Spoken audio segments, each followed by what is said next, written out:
Hello, class.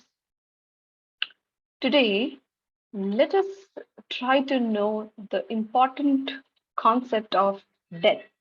What is death? The end of life. So, there's a saying by Elizabeth Kubler Ross: the key to the question of death unlocks the door of life.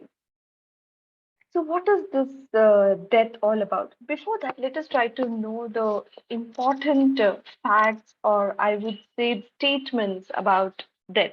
Did you know that a marked cognitive decline in the absence of known physical illness can predict death nearly 15 years later?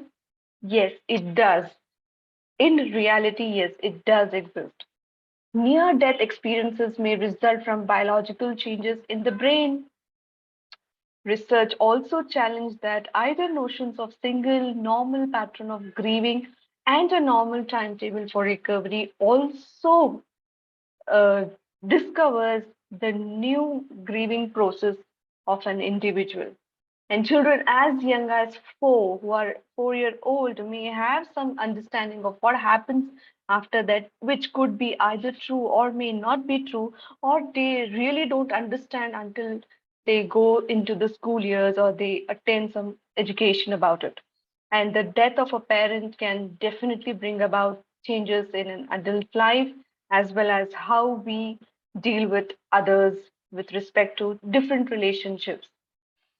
So death is a biological fact, and it also has it's not only the end of a person, it also has social, cultural, historical, religious, legal, psychological, and other aspects of life which are closely interrelated, interdependent on each other.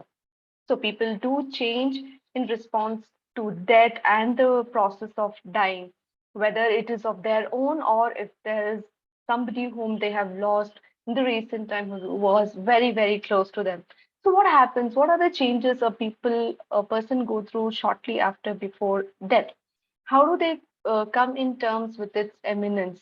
Yes, there is a process, or there is a process called bereavement, which intake or which takes you to the normal range, normalcy with regard to your own, with your own the way you handle the loss of somebody who's very close to you.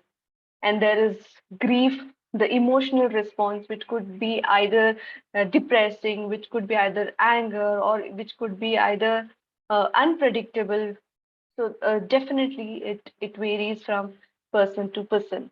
How do attitudes also changes towards death across the lifespan? Yes, definitely. When you lose a child, the process, um, the attainment is different. When the loss is of an adult, the change is different, as with that of a psychiatrist known as Elizabeth Kubler-Ross in her pioneer work. She speaks about most of the opportunities to speak about the death when they are aware of being close to death and what they had not been told before, how it all happened. So there are these are the five important stages of dying. So yes, these are universal and may not be in the organized way, may not be the person may not be experiencing the fourth one, the first step one, the stage first one, or stage two second. It could be in the random wise the person could experience any of these um, uh, relations. So the first stage, what Kubler-Ross talks about is denial. The first stage, definitely, it's about this can't be happening to me. I cannot die. The completely denial mode. Then comes the anger. Why me? Why am I so? Why am I going so early? I shouldn't be. Let me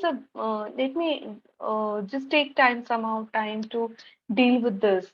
Then there is bargaining, of course, for extra timing. Like if I can live for some more time until my daughter get married or until my son get married, or something which I wanted to see. I want to see my grandkids also playing in front of me. I won't ask for anything else more, and this goes endless. And there is depression whom they don't know that why is it happening, and the extreme dejection and They are in the sadness mood. And then comes the last stage, which is acceptance. Yes, it's done, it's over, and I am going to die. So these are some of the stages of dying according to Kubler-Ross. I hope it gave some insight about what are the different stages of dying. Thank you